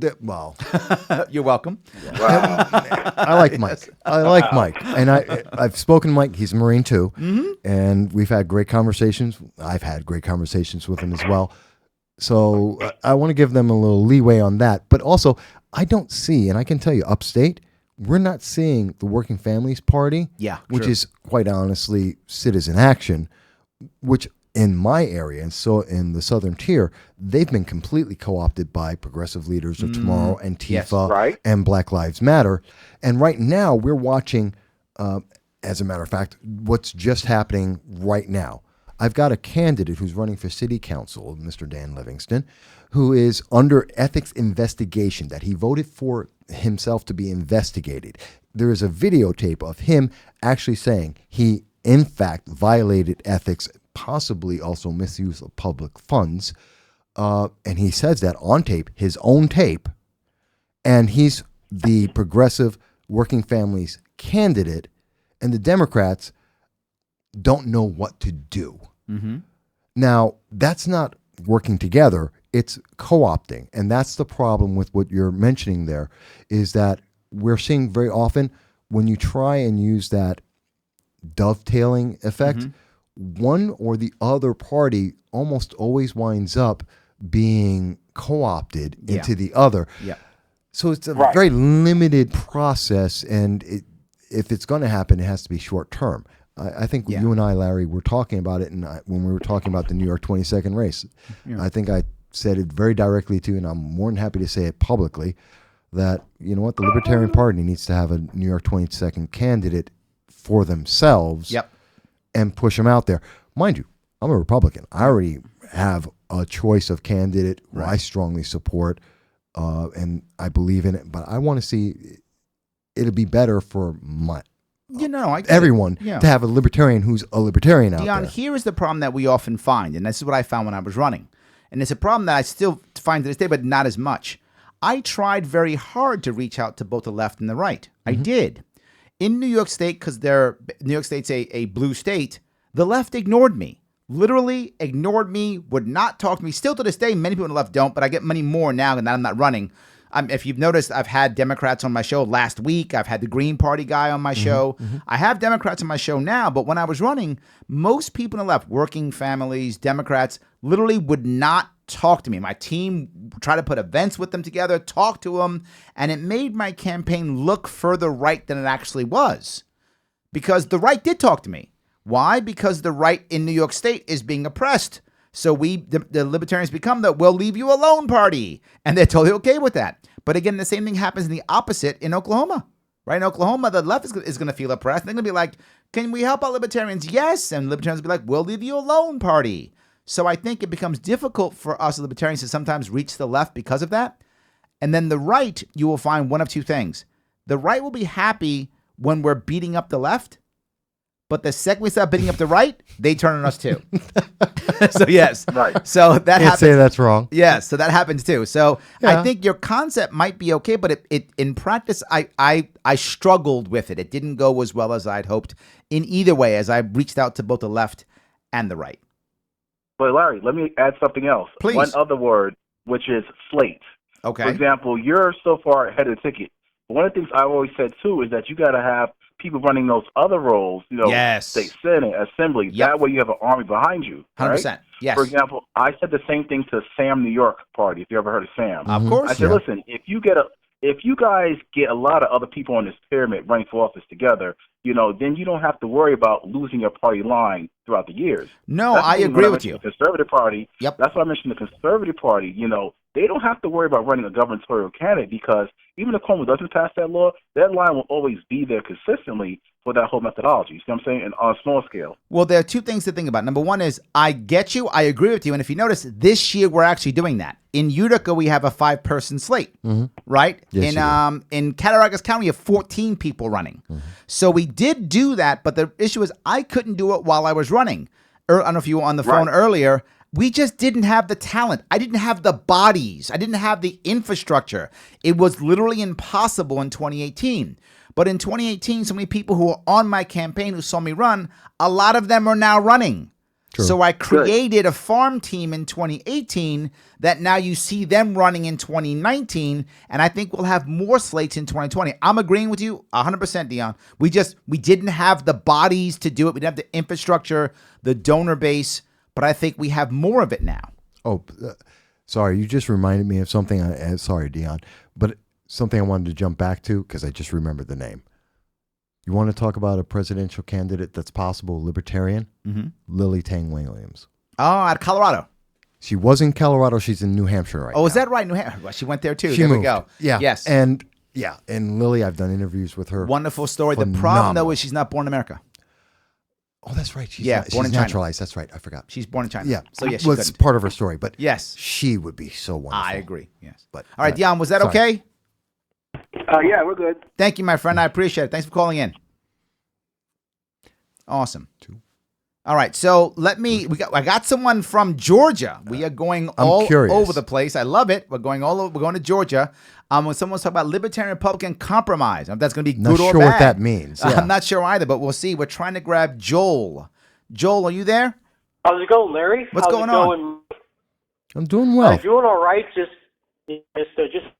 saw that you guys having a live call-in show, so I was totally interested and wanted to give my sort of theoretical, my sort of cockamamie type theory toward. I live in an area. I go to college in an area where it's considered a lost cause area for Georgia Republicans. Okay. And could there be a possibility that Republicans could step out of races that are, quote, dead zones for Republicans and then allow for libertarians to in their place, such that we have enough candidates on both Libertarian and Republican parties to make the Democrat Party essentially a third party? Wow. Well, a couple of things. That may be possible locally, but you got to realize something. One, there are a lot of libertarians who are both left and those who are also right. I know that there's an image of Libertarian Party being, physically conservative and socially liberal, and I think the party as a whole, as an entity, tends to move in that direction. I think that aspect is kind of true, but the individuals within the party, are far left, far right, conservative, liberal, all over the place. The difference is, do they believe it's government's role to kind of push their agenda? And many of them, they're more rational than the Democrats, though. They're more rational than Democrats, and going way far to the left. You're saying that libertarians are more rational than Democrats? Yes. Possibly. I'm like with all the stuff that's going on in the 2020 presidential race right now, with all radical candidates coming up with radical proposals. I mean, Stacey Abrams last year in Georgia, for the governor's race in Georgia, was very, very radical, and it was very close to call there. Well, again, let me go back to my point. While that might work in your district, now if you went to another district in, say, upstate New York, the opposite would be true, right? Democrats might as well not run somebody and put a libertarian in there. And the reason why, first off, that is already happening in certain places by default. Tomorrow, there are going to be elected libertarians across New York State. That's going to happen. There won't be that many. There'll be a handful, but there will be some. And one of them I know for sure is going to win because no one else ran. So he's going to win because there's no one else on the ballot. So, and we have a couple of those. And we also have those where, to your point, where they've been running Republicans or Democrats forever. So the other side doesn't run anymore. They just stopped. So a couple of us are in two-person races because either the red or the blue team decided it doesn't make any sense. So that does happen already. But I think to create a plan to do that is probably unrealistic for several reasons. One, no party wants to give up ground on purpose. Would they give it up because they think they can't win it? Maybe, but they're not going to purposely give up the land unless it's a bargain with the Republican or Democrat directly. So we don't have much to give. I don't think that's going to happen. Well, let me address something that my phone's been blowing up for a little bit because I've been getting some people who have been mentioning, Mike, why in the world would you possibly say some of the things you've said so far tonight? Okay. In particular about, I want to see more libertarians out there. And I want to address that real quick because I think it also answers part of your question, Joel, on looking at this. The more people we have involved, I believe very strongly, libertarians reach a segment of the population no one's touching. People who are not voting out there. Absolutely like I said, in New York State, yes, we have the lowest voter turnout possible. And I literally had hundreds of people who registered to vote for the first time because of my campaign. Right. Yep. And these are people who are not otherwise involved. Correct. I believe that having, and I said the New York 22, but I can also say in the city council races, I can say in statewide races, people who are not, and they are not involved in New York. They are not talking about politics. They are not involved with Republicans or Democrats. They may be in Republican. If they're involved, now they're having a discussion. They're having a conversation with all of the candidates that are there. Do I particularly think some of my candidates, not necessarily all of them, but some of my Republicans in some of these races are going to win because I believe they're the strongest candidate? Absolutely. Do I believe in the American system that the best candidate should be the one who wins? Absolutely. Do I think that that libertarians being involved can help emphasize the best candidate and therefore get people involved? Absolutely. I agree completely. So for all the Republicans who are yelling at me right now, and a couple of Democrats who are yelling at me right now, because from what I do political commentary, folks. So I get all sides, including the in-between. Sure. They're yelling at me right now. Yeah, I think this helps everyone. And at the end of the day, it helps voters.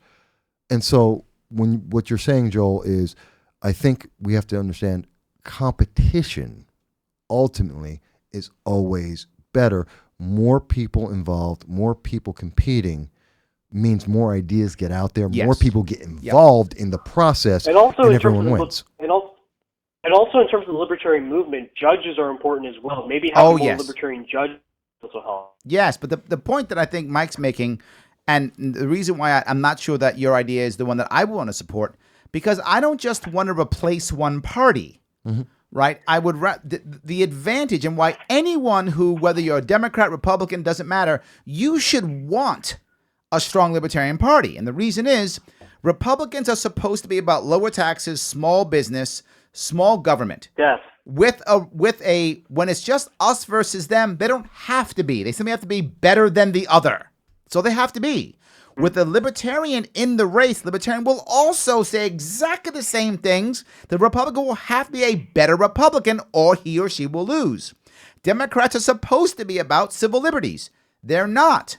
But libertarians are. When a libertarian in a race, Democrats have to either get better on that or put up better candidates, or they will lose. Well, you will find better Democrats and better Republicans if there is a strong libertarian party to be the referee to force them to not just be, well, I'm not as bad as him or not as bad as her, but I'm actually good at what you expect me to be. But to my point, can there be good Democrats because party's going so far to the left to socialism? Well, that's the point. They'd have to be better, wouldn't they? I got to tell you, Joel, I'm totally selfish here in what I'm speaking about. First of all, no, I don't think any socialist is good. I've lived in socialism. I don't think any progressive is got a good hold on politics either, because I've lived through that. But I do believe, and it's selfish. Quite honestly, it's selfish. I think having a libertarian that has strength in the race shines a great big spotlight on some of my better candidates, and not every one of them is a great candidate, but I do think that we have several who are great candidates that I support, and it shines the light on them and takes away the distraction and says, this is why they're great. Mm-hmm. And now you don't have any of the other. And it's because they're competing with someone who says, hey, how good are you really? Absolutely. And I think that, but then again, that also means that there's a good, strong libertarian there. If there's a good, strong libertarian, you're right, Larry, it makes everyone better. Yes. Yeah, ultimately, I'm being very selfish here, but it's mutually beneficial. Absolutely. And I don't think that's wrong for me to say, and I don't think it's wrong for me to look forward to. I got it. I'm with you. We're on the same page here. Did that make sense at least to you? Yeah? I think we may have lost him. Did I lose you? I think I lost him. Yeah. No worries. All right. But I think it makes sense to us. There we go. And I hope the people watching and listening also would agree. Yeah. I want to grab another phone call if I could. I know we've been rushing the phones. You and I still have things to talk about still. We haven't had anything to talk about. I want to still talk about red flag laws. I love talking to people, but yes, we must talk about that. Red flag still. We still have to do that. So let me grab someone from New York again, back to New York again, which is my base still, as you know. Texas, where are you? Southern Tier, where are you guys? So Ryan from New York. How are you, Ryan? Very good, Larry, but it's Brian. It's Brian? I'm sorry, Brian. Sorry. Brian. Brian as in like Brian Kaplan, not Ryan as in Ryan Reynolds or something like that. Anyways, Larry, one thing that I have a bit of a question for, and I'm going to get the point best I can, but one thing that people from like however young little kids start reading comic books and watching TV to like the young adult on social media. And the one fact I want to bring is that you also fail to realize that if you put one political aspect into every outlet of media, every type of media, you could create a generation of that specific type of mindset. What concerns me is that with some of the political positioning of some of Hollywood top actors and directors, is it possible that at some point could the generation of mindless conformists who are going to believe in socialism and all that totalitarian something? No, I think it's a valid worry that people who are, the heavy hitters in the media, the actors and directors and the people that many of the kids look up to, if they act in certain ways or say certain things or movies or a certain type of movie or TV show, I do think it can affect them and affect an entire generation. But at the same time, while I think that is happening, at the same time, I think you're also finding a fractured media, right? It's tougher now to find a movie star, right, than it was, say, 40 years ago.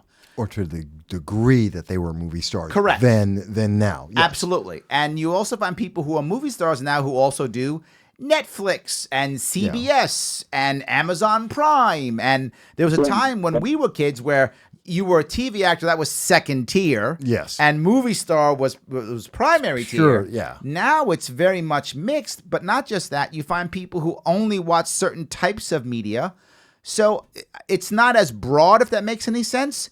And I think what you actually find is you find personalities actually being what runs our media more. Someone like a Kim Kardashian, as an example, right? Mm-hmm. Who isn't really a movie star, who really isn't a politician. She's but not it's just talent. Yes, her talent is being in the media. That's her talent. Her talent is staying relevant for 20 years when all her peer group has fallen to the wayside. True. That's her talent, right? So I think people like that are actually becoming more valuable than that. And sometimes, to a certain extent, also, I think you're finding politicians, right? Like the Beto O'Rourke's, who don't win anything, but people still follow them, He right? lost to the guy that lost to Trump. Yes. And that's supposed to make you a presidential contender? Yes. Really? But no, Really? he's not. He's doing it because he's a personality, Yeah. right? That's Yeah. the point. He's becoming the Kim Kardashian of his area, Very much so. right? Yes. So he doesn't win anything. He just keeps talking. We go, oh, yeah, Beto, we like that guy. And he becomes that guy. So I do think there's a concern about that. Absolutely. At the same time, there is a fractured media. So people are picking and choosing their media too. My worry is there's too much media and people just either don't have the time or their energy and they just begin to say, it's too much. You know what? I like that guy, Michael Vass. I'm just going to, what should I think, Mike? And my worry is that's what begins to happen. What should I think, Mike? You're doing the homework. Tell me what I think. And I disagree because it's not that there's too much media. Because there's always been too much media. If you want to look at it from that point of way, that's an excuse out of the way. The question is there credible media? And do you actually know what the difference is? And that's hard. I've said it a couple times now. It's very voters, hard. Well, yes and no. If you have been following this, it's like investing. Sure. Investing seems like it's a huge, terrible weight. It's so difficult. Except if you read the Wall Street Journal for 30 days in a row, guess what? You're going to have a lot better understanding of what they're talking about, and you're going to be able to make great investments. More so than if you hadn't, and you're well on your way. Most people are avoiding the politics. They're avoiding the issues. Absolutely. They're avoiding understanding what the consequences are. And so they are then saying, oh my God, there's just too much media because, yeah, there's several outlets. I have one. No sound bites allowed. But hold on. I don't just mean media. I guess I should have been clear on that. When I was saying media, I didn't just mean news media. I meant media, period. In other words, Netflix and Amazon Prime. Streaming and all streaming. that. That's Okay. so I wasn't clear. I apologize. I think that's what he was talking about also. He was talking about all the media, right? Watching TV, going to the movies, everything. And I think that's what I meant when I said media. Okay. I didn't mean just news media. This literally, you could, if you wanted to, please don't, but you could just sit there for 4 days straight and watch Netflix. You could. That's available to you, right? Yeah. You could then stop and watch 4 days of Hulu if you wanted to and never go to work and get kicked out of your But house. wait a minute. You could do that. But wait a minute. And that really didn't exist when you and I were kids. No, not in that format, but you could watch NBC. Not when we were kids. We had the 5 channels. Yes. We had the 5 channels when we were kids. We're roughly the same age. Yes. So you had your 5 channels. You could watch that up until the stations turned off. The stations that turn off. That wasn't 24/7. Which was about Absolutely. 2:30 in the morning. That's exactly right. Yes, after the late show. Yeah. Exactly or right. the late movie. Oh right. Yes. Sorry. Late movie. Sorry. Yes. And then you get the Star Spangled Banner, and it goes to snow at about Right. 2:30, 3 in the morning, and you're down for about 3 hours. Yep. Well, that's passed a little bit, but you still had the option that if you wanted to avoid it, you could. The big difference is that people actually were involved. I mean, I cannot get away from this. When I have so many conversations with people day in and day out, I mean, a lot of people come to me because, when people come to me in just real life down the street and they've seen me and they know, if you ask me a question and say, Mike, I just want to know about this. Okay, I follow almost every issue for the last 20 years. I'll give you both sides. If you ask me my opinion, I'm going to give you the conservative Republican side. Sure. Absolutely, because that's my opinion. But if you don't know, here's the subject, here's the story, and you can go wherever you want with that. Most people won't ask that question. No, I agree. And there's the ultimate problem. It's not the media, because you always have another movie you can go see. There's always a video game you could play. There's always a Netflix that's on, or a DVD you can go to. But let me go to what I think he may be meaning also is, right, if you look at the type of media you can watch now, most of the media, and I don't mean news media, I mean TV, video games, that kind of stuff, right? I'll give you an example of this. There's a World War II video game. I forgot which one. It might be Call of Duty. It might be that one. I'm not sure, but there's a recent one. That's the most popular one. Yeah, so it might be that one. But and one of my friends was talking to me about this. He's like, you know what? You can be a male or a female, throughout and pick your characters any way you like. Modern warfare. Yeah, that's. But it wasn't Call of modern. It's Duty. World War II based. Yeah, it's Call of Duty. Right. So it's and you can be a male or a female. Right. When in reality, the odds of you being a Japanese female soldier and fighting the front line was about 1 bazillion to 1. Yeah, it didn't. It didn't. Yeah, Larry, one thing about recently with Call of Duty that I heard of people introducing black characters as well, but in realistically back then, the only time one could be a black soldier was like, it was definitely away from the usual white groups back then. And what we have recently discovered about SS people that were not deemed alien, they were African or Asian or whatever. And I think I'm seeing the same thing with that. Yeah, I think they also would pick races. Yes, I think that also was a thing, right? And they're trying to. I'm not against the idea of inclusion at all. I mean, the reverse was true. If you looked at movies that were made in the 40s and 50s, it's like there were no black soldiers. They right? didn't exist. Like they didn't even exist, right? Yeah. And I think now you see some movies now which are showing, the red tails, right? Tuskegee Airmen. Exactly. Big example. You're showing that now, which I love that idea. But I don't think you want to create a false narrative, right? You want to create what actually happened. Well, they've completely skipped that to go to what's the whole idea in Hollywood right now, which again goes back to gender identity politics, because this is all connected. And Hollywood is very much about promoting this ideology, which is a very subversive, submissive, subliminal way of pushing this out here. Oh, you can be this female in World War II fighting on the front lines. Really didn't happen. Yes, there were in France. There were some in Italy. Given. There were a couple, yes. But there were some Russian female snipers. Absolutely. Sure, some existed. But absolutely. We're talking about, out of the entire thing, if we had to put a percentage to it, you're talking about, 0.5% out of everybody who fought? Right. And that's being generous. Yeah. So let's really look at the historics. Look at Disney's version of Midway with Ben Affleck, which they completely got wrong. You mean Pearl Harbor? Yeah. Right, Pearl yes. Harbor. Midway's coming out next week. Yeah. Where Pearl Harbor, hopefully they get it right this time, but probably won't. Because they're changing the history, because they want to be able to market this. We're seeing that revisionist idea, and we're seeing that now movies cannot be made unless it has a woman, someone who's black, someone who's Asian. One of those three has to be the lead, and preferably a woman who is black or Asian. And I'm not sure that's true at all. Oh, they do that all the time. No, I mean Terminator. Terminator, Dark Fate. If Star Wars. Yes, Star Wars, true. Well, we can go down a whole list of these movies.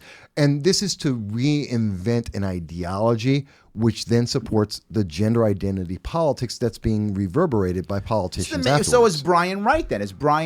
What he's saying is the media is then changing how the youth look at the world. Very much so. Is Brian right? Yes, because there was a study that just came out.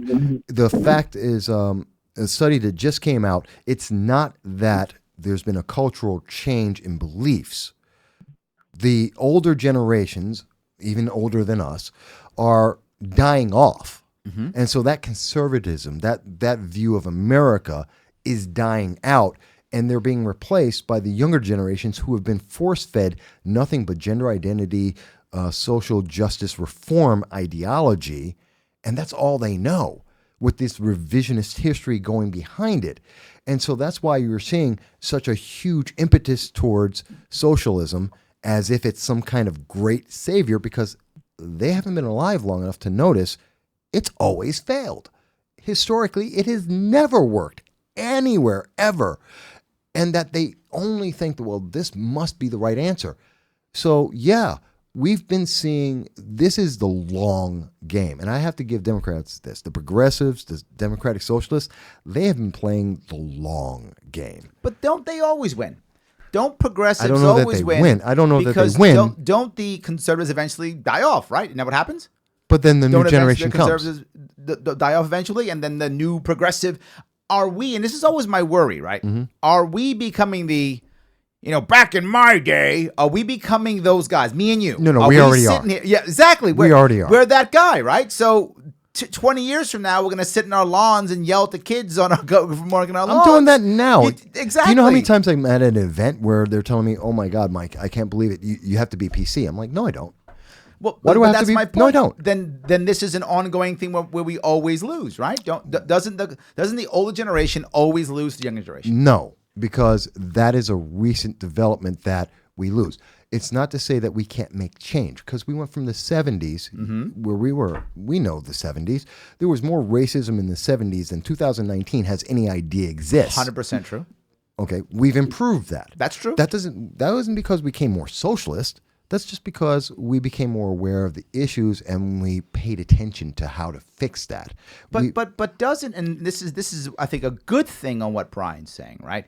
Isn't a part of our acceptance of the people around us, isn't part of that watching TV?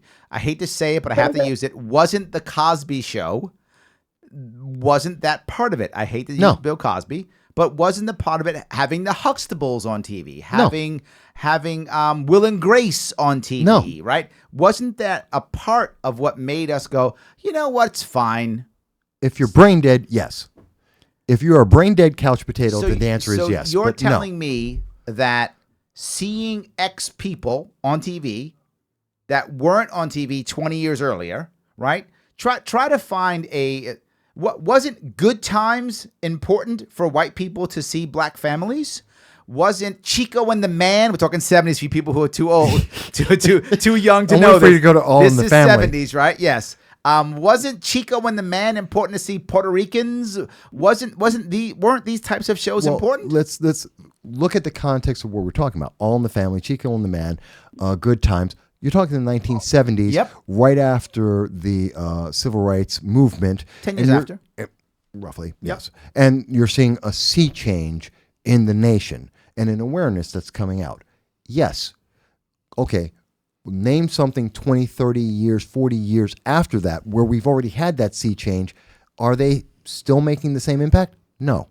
Because Will and Grace did for gay couples. Not really. No. We've already had gay couples out there. We've already had Dog Day Afternoon. We've already had this conversation. We had Soap that was talking about it on national TV. That was. We've already had this. And you know what's really much more powerful?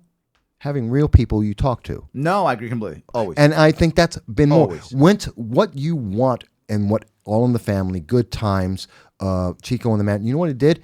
It gave us an opportunity to have a conversation. Mm-hmm. And that's all they're good for is this gives us the opportunity to say, hey, did you see that? What did you think? Why? And let's have the conversation. And now you can have that conversation with me without feeling terrible about it. I'm not you can sure talk about true. roots. You can talk about roots, and we can have that conversation. And you're not going to feel completely like out of the blue on it. And then you move forward. And now the society moves forward because you've had the conversation. And then you go past it. What you see with Will and Grace, what you're seeing with current TV isn't moving forward, it's moving backwards. Well, I think the issue we found with the backwards is now you have the opposite where now you can't say anything. Exactly. Right? That's moving backwards. So, Brian, did we answer your question? Yeah, because I'm just mentioning that 20 years ago when Nickelodeon came out, people were kind of concerned about like the style humor. But when you get to Jimmy Neutron, that's when I was around. People were starting to become a little bit more accepting, but now fast forward to recently, Lau Hamilton type of Ron Day, so our parents, you can a little bit more accepting of somebody human and a few other things. Okay. Thank you, Brian. I appreciate the call. All right. Thanks, sir. All righty. We're going to get into red flags, but I don't mind. We can go over. I don't mind. It's okay. I can go over time. I don't mind. Let me, we got a lot of people grabbing. Let me go to Staten Island if I can. We're going to stay in New York City if we can. We got Delaware too. Well, we do have Delaware too. So let me do Joe in Staten Island. Joe, are you there? Hey, Larry, how you doing? What's going on, my friend? Nothing much. I was just calling. Just wanted to figure out how to close the gap between upstate and downstate voters. How so? This is the two things I want to bring up here. Number one, upstate and downstate voters. I want to make sure we get rid of this myth. And Mike, I know you're going to agree with me 100% on this one. There is a myth that's going around upstate which we have to end, and the myth is that there's no way Upstate can make any movement whatsoever because New York City will always outvote Upstate New York. Here's the reality about New York City for you Upstate people. New York City is 8.5 million people. That's true. 1/3 aren't born in the country. Another third aren't born in New York City. Mm-hmm. Most can't vote. We only get maximum 2 million votes in New York City. Usually about 1.5. Yeah, about 1.5. Yeah, 1.5 is the norm. I was about to say that. Max is 2, but we usually don't get that high. We get about 1.5 is the norm. That's what we get in New York City. There's over 10 million possible voters here in New York State. If, to your point, Michael, if Upstate votes, they can outvote New York City. 9 out of 10 times. So it could happen. The problem is, as you know, in certain parts of Upstate, only 1 in 6 vote. Yes. That's how bad it is in certain parts. It's not the norm, but that's how bad it is in certain parts. Only 1 in 6 vote. Yeah. So number one thing is we have to start voting, and Upstate can close that gap electorally. But now, economically, I'm not sure you actually want to close the gap because the economies are different. You can't. Yes, you actually just want to make sure everyone does well within their economy. Well, that's part of the problem that we have when we have Governor Cuomo instituting the minimum wage, which I absolutely disagree with, which has failed everywhere it's been instituted, factually, studied already. And we're seeing it right now in Manhattan. $15 an hour for the minimum wage for a lot of the fast food workers. And what's been the result?